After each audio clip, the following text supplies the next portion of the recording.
Hey guys, June the 18th here in central Illinois. Storms and humid weather all around. But I just wanted to show you what I did in the past 24 hours and remind you again, if you guys are into this kind of stuff. Now, I've told you 100 million times, I don't get a cut from this at all. I just think if you're into this stuff, you ought to have this book. I believe it costs about $110 and it probably weighs about 550 pounds. It is one huge book. But there's a lot of information in here about guys that we have never heard of and the work that they've done. So, and it's inspirational. I mean, I've actually gotten some, not just some, I've gotten a lot of ideas out of this book. But here's what we're up to, all right? Let's get back to the things at hand. Yesterday, I told you that I was going to finish up this thing and put side plates on both sides. Well, things didn't work out like I thought they would.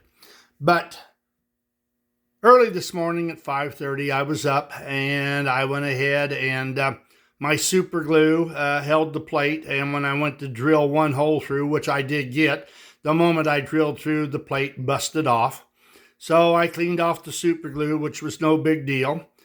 Freshened out the hole, mounted one bolt. Actually, the bolt that I mounted is the brass one there. Then I proceeded to put it back on the truck, tighten it down super tight, and then move it, set the body on, set the front truck on, get everything registered. Took it over to the drill press, and I drilled it out.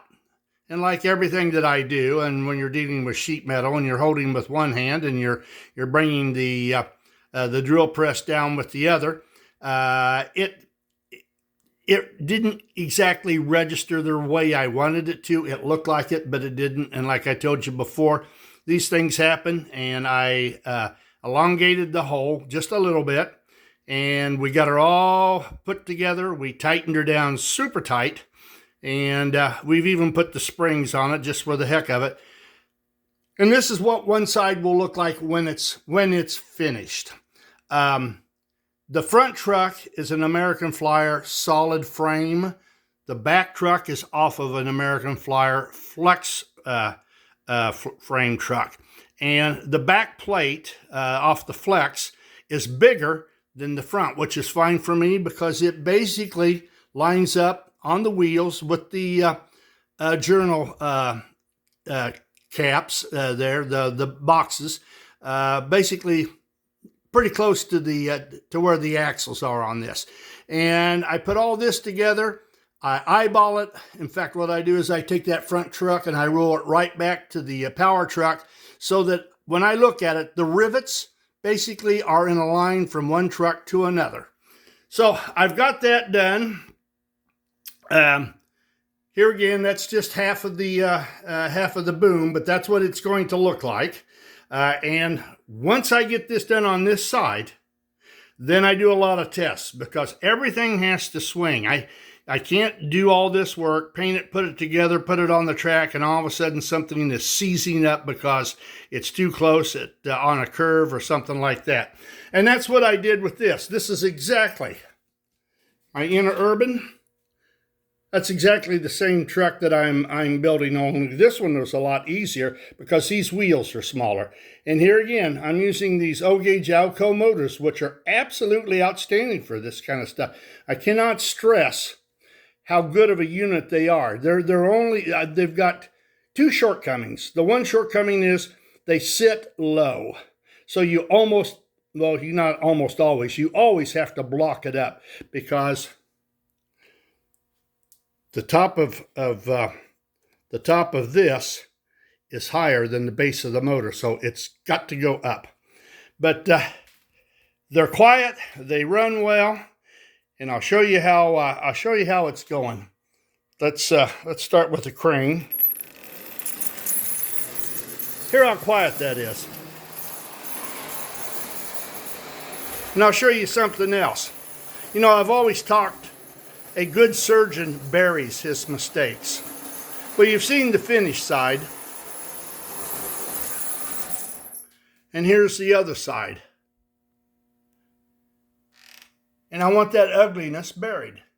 And the plate will do that. And once you get everything on there, then you can trim that up however you want to do it. But I have to have a broad base that comes down to hold that side plate, give it some support, because even though that's fairly heavy tin, you could bend it if you grabbed it wrong. I haven't had that problem yet, but there's always that possibility. So you get those side plates on, and then all of a sudden the ugliness starts to disappear. So here we go again.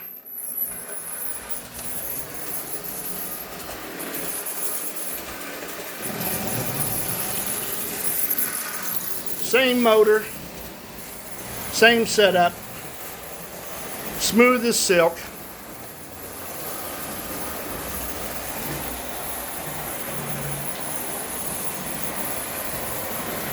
I enjoyed making this Interurban.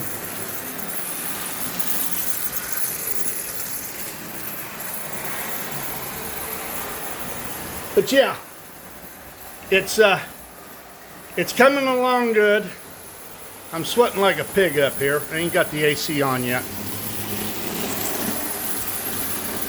But I can only imagine if we put some cars on the front and the back of that crane and have it heading off down the highway doing its thing.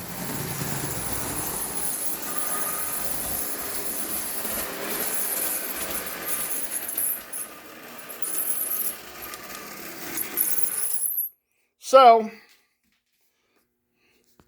we'll get this done. I'm sorry that I need to hire an idiot to hold the camera instead of me. It would be maybe make it a little bit more steady. But this is how we're coming. The side is great. This is how I want it. The other thing I might do, although I don't know, over the top of the window, same caboose, just cut it in a different way, same body as what the crane is, but I put window shades on it. Lionel did that, their early cabooses. I might do that. I like the idea of the profile. It sticks it out a little bit better. The other thing that I might do, and I only say might, let me take that off. That holds the truck and everything. That motor's open back there.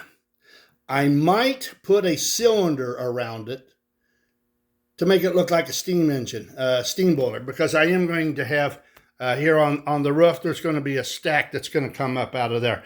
I might, I may not, and I tell you what, I've taken inspiration from Dorfan's O-gauge crane that they've got, which I think is really cool, and it is very similar to this, and of course it is all open in the inside too. I don't think the toy manufacturers were that hep on hiding the motor units on it. The other thing I could do, but I won't bother, is I could put, I've got the door from the back. I've got this whole unit. I could turn around and solder that in the front, but I don't think I'm going to mess with it. But that's where we're at on the crane. Like I say, I'm really well pleased with it. I'm really pleased with the smooth operation. And here I'll show you something else. I set this up with spacers as best I can. And as you can see, I got that measured out pretty doggone good. And that's a free solder. In other words, all I did with that L-shaped piece of tin is I got it on there and held it the best I could. And then, like I say, I had a spacer between the top of the side plate, and it rode on not the top, but the face of the wheel. And I think that was about 1/8 of an inch, and that's what I was shooting for. I want it close, but I don't want it touching. And as you can see, we've got a decent. There's a fair amount of space, and it only sticks out a little bit farther than the front truck. And like I say, the front truck is slightly smaller. So I'm well pleased with the way it's coming together. Well, listen, it's hump day, which it wasn't yesterday, and I thought it was. I know there's a lot of storms going through, so once again, everybody be safe and enjoy the rest of the week. and we'll talk with you later. Toodaloo.